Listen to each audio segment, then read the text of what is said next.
오늘 외교통일 안보 분야 대정부 질문에서는 전시작전 통제권 전환 재연기 등을 놓고 여야가 공방을 벌이고 있습니다. 또 세월호법 타결 이후 전국의 주도권을 잡기 위한 여야의 기싸움도 치열해지고 있습니다. 국회로 가보겠습니다. 안윤아 기자. 네, 국회에 나와 있습니다. 네, 먼저 국회 대정부 질문 분위기부터 좀 알아볼까요?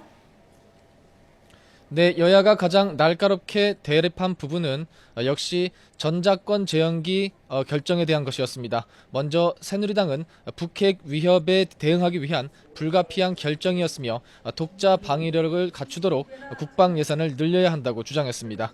손인춘 의원은 현재 수준이라면 국방 중기 계획 완료 시기인 2019년까지 국방 예산은 10조 원이 부족하다고 지적했습니다.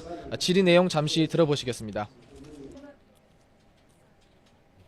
우선 전문가들로 TF팀을 구성해서 전작권 전환에 필요한 정확한 국방 예산 규모와 이를 확보하기 위한 구체적으로 로드맵을 마련하셔서 반면 새정치연합은 이번 결정이 군사주권을 포기한 대선 공약 파기라고 규정하고 박근혜 대통령의 사과를 요구했습니다.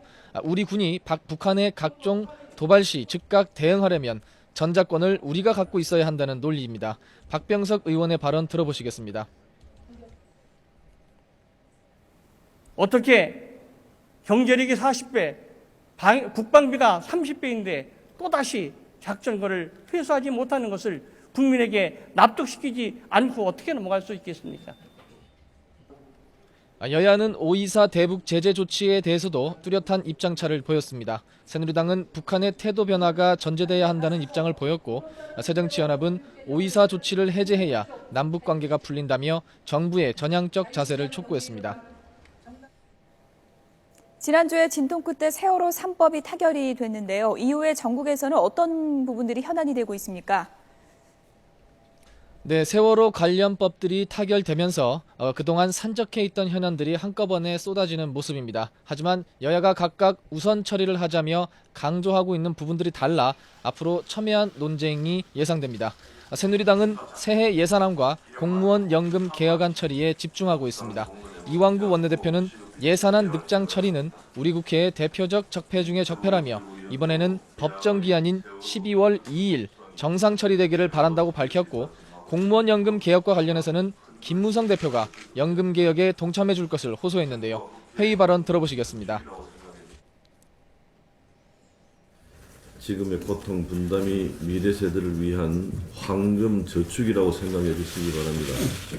정부와 함께 사기 진작을 위한 처우 개선책도 반드시 만들도록 하겠습니다. 하지만 새정치연합은 4대 강과 자원외교, 방산비리 등 이른바 사자방에 대한 국정조사와 청문회 개최에 힘을 싣고 있습니다.